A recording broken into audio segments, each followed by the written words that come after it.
Welcome, YouTube family, and welcome to another edition of the Kevin Strong Show. And in this video, we're going to talk about why does your credit score differ?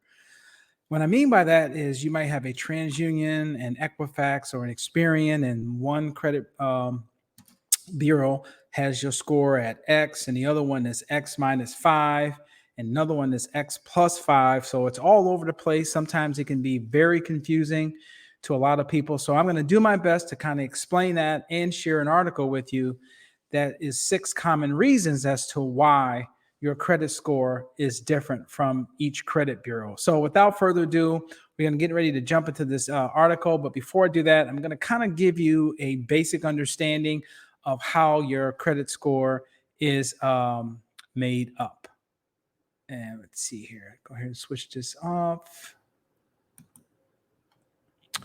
Okay, so like I said, as I said at the beginning of this video, before I get into the 6 reasons why your credit scores are different and which ones matter the most, your payment history and the amount that you owe on to your creditors, those two components make up about 70% of a traditional credit score, which is a FICO score.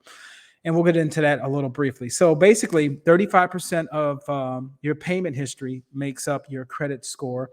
And the other 35% this far is the amount that you owe. And some people call that your credit card utilization rate. So for those of you who are out there that are not familiar with that term, that's basically if a credit card company gives you a credit card limit of $10,000 and you have a $2,000 balance on that card, you're using 20% of the available credit on that particular card. Now, industry standard says you should keep your credit card utilization rate at around 30%. So if you have $40,000 worth of total credit, your utilization rate shouldn't be any more than 30%. Now, that's broadly spread out. One of the misconceptions that happens when you start applying these general numbers, it can be a little confusing to the average consumer. So let me give you an example. The one example I gave you is that if you have roughly $40,000 worth of available credit and you have $12,000 that you owe spread out, let's say, between 4 cards, but it comes up to $12,000 out of the $40,000 total. What if you just owed one card had $1,000 on it, the other card had $1,000 on it, and let's say another card had 1,000, that would put you at 3,000. And let's say this fourth card, let's say 4 cards made up the 40,000. And on this fourth card, you had $9,000 on a $10,000 limit. Well, that one card has a 9 to 10 ratio. So it has a 90% utilization rate on that particular card. But your overall utilization rate is low when you factor in the overall available credit that you have. But one of your cards looks like it's about to be maxed out. That can have a significant impact on your credit score. So when people start talking about credit card utilization rates, you can't just look at how much do I owe? Let me add up all of my available credit. And as long as my ratio is under 30%, I'm good to go. Excuse me. A good rule of thumb is to make sure that not one card exceeds more than 30% based on that particular card's limit. Personally, I tell clients I think you should be under 20% just to keep it safe. Excuse me there. And that's just something that you can go by. The another 15% is the length of the credit history. How long have you had that card or that particular creditor? You've been dealing with that creditor. That's about 15%. And the other 15% roughly is new credit and credit mix, in terms of, do you have an installment loan? Do you have revolving credit, which is typically is reported when you're dealing with credit cards? So let's jump into this article. I hope that little history kind of set things up to help you understand some of the basics, but be very careful and cautious when you're dealing with your credit card utilization, especially when you're dealing with department stores, right? Because a lot of times those would be like a $500 limit, and you'll sit there and you'll charge something on it, and then all of a sudden you spent $250 on something that you bought at Macy's, but your credit card utilization rate is 50% on that card. So just be careful. So as I promised, here are some 6 reasons why your credit scores are different and which one matters the most. So I'm going to go down here and start at the beginning of this article. And it says that your credit score is a 3-digit number that lenders use to determine whether you get approved for financial products like credit cards or loan. Now, based on a traditional scoring model, like a FICO scoring model, is based on 3 to 850. If you've got a credit score above 850, you could be looking at something like Advantage Plus, or there's all these other scoring models out there that the range goes well beyond 850. So make sure you're comparing apples to apples, because if you're looking at a FICO score, then a perfect score is around 850. So once again, if you have a score higher than 850, chances are you're looking at a different scoring model. You're not looking at a FICO scoring model. So let's go with this. Okay. So you may check your store with your credit card company or on a personal financial site, only to find it differs from another. So here's some of the misconceptions. People pull what's called credit monitoring scores, and they think that's actually their credit score, and that really isn't the case. For example, Credit Karma. There's nothing wrong with Credit Karma, but typically they will either grossly overinflate or underinflate what your true credit score is. So you can have a Credit Karma score of let's say 760, and get a true FICO score, and it could be like 730. It could be 30 points lower, which could be a big difference if you're looking at an auto loan, or especially a home, a mortgage loan. That could mean all the difference in the world between a really, really good rate and a not so good rate. So some of these credit monitoring places that offer credit scores, just take them with a grain of salt. Just use them for credit monitoring. Like, hey, if you open up a new account, some places like Credit Karma will give you an alert or on your balances and stuff like that. Just use it as a credit monitoring, but don't make it your go-to staple when you're trying to determine what your credit score is, especially if you're using that number to make a decision on whether or not you're going to purchase something that's going to require somebody look at your credit. So some of you may be aware of this, but I'm just going to say this out there for those who don't. The 3 major credit bureaus are Experian, Equifax, and TransUnion. So I recommend there's some place called annualcredit.com. You can get a copy of each of your 3 credit reports every year for free. myficoscore.com. These are websites that are going to pretty much give you a true FICO score. And obviously, if you go to Equifax, Experian, or TransUnion directly to a credit bureau, then you're definitely going to get the exact score of what you have. They typically, with the FICO score, for those of you who are not aware, you have these 3 credit bureaus. They have different scoring matrix, and you might have a 740 on one, a 760 on another one, and a 720 on a different one. So they're going to throw out the high, the 760. They're going to throw out the low, 720, and then go with what's called your mid score, which is 740 in this example.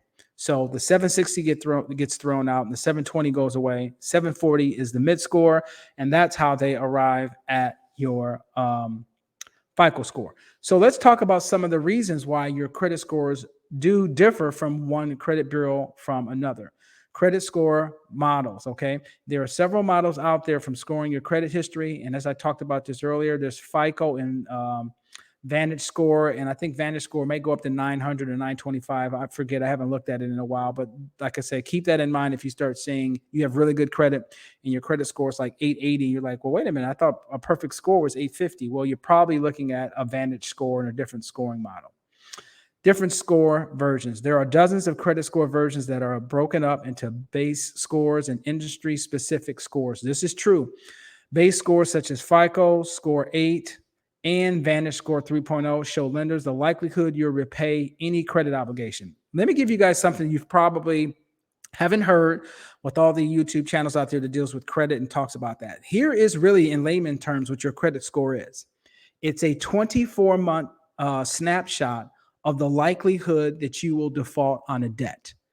And this is what I mean by that. If you've got excellent credit, let's say 780 or 800, that's basically saying within the last 24 months, that's where the bulk of the software or the algorithms is looking at to arrive at that score.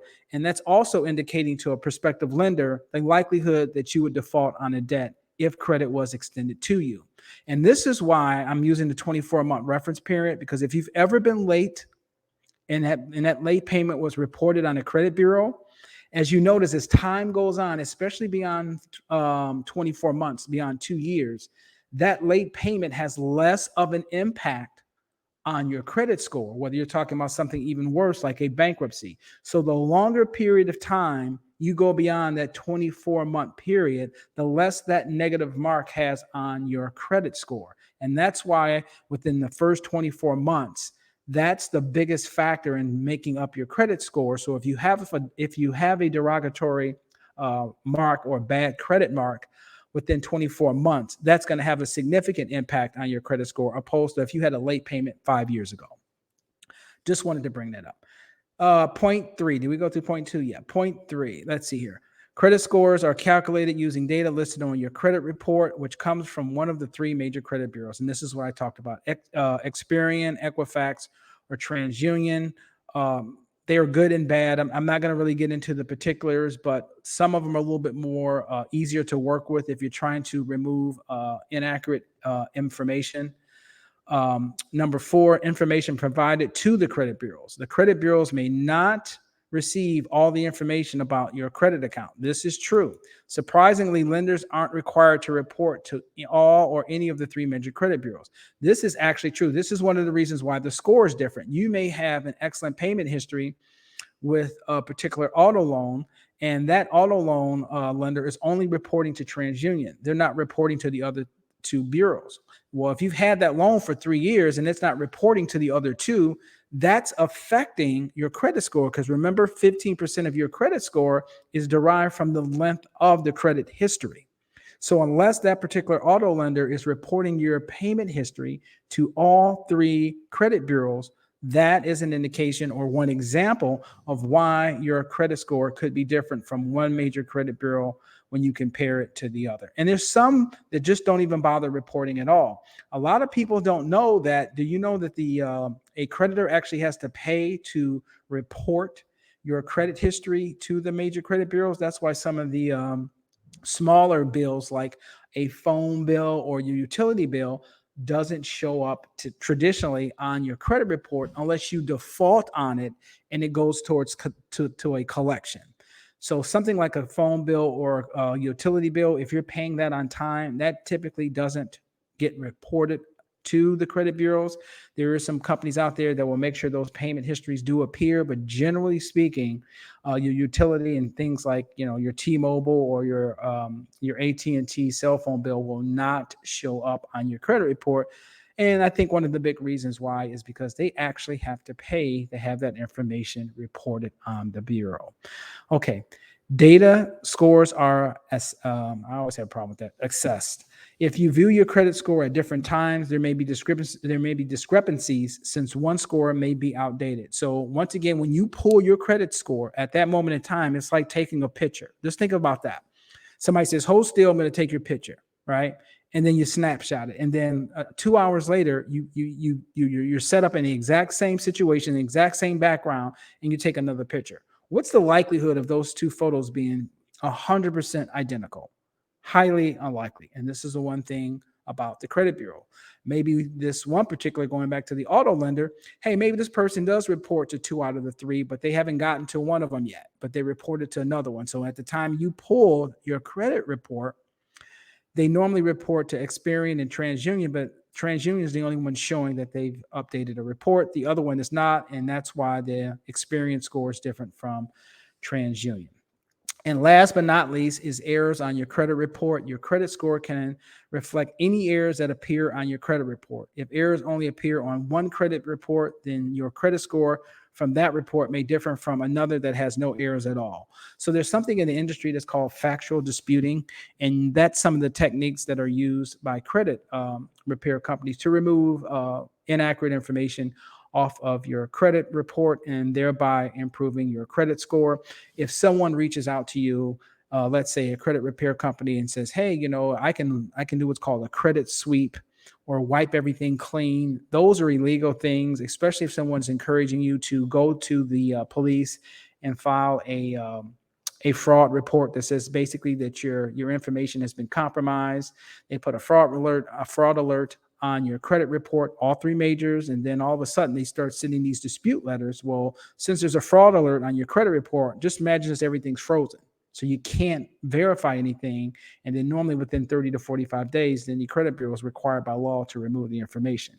And that's the workaround in a sleazy way that some of the people in that industry use to basically get people's credit scores up really, really quickly. So if you've got a 525 FICO score and somebody's promising you they can get you a 700 credit score in 30 days, as they said in the movie, run, Forrest, run. Because there's probably something illicit about that. So this video is almost a little bit longer than I anticipated. I hope this information helped you guys. Please comment, like, and share because I care. If you're enjoying this content, please become a subscriber. Hit that subscribe button, smash it because it does help my channel grow. This was the Kevin Strong Show. I hope you enjoyed this content. And once again, we're talking about why your credit score differs from one credit bureau to another. And I'll see you guys in the next video.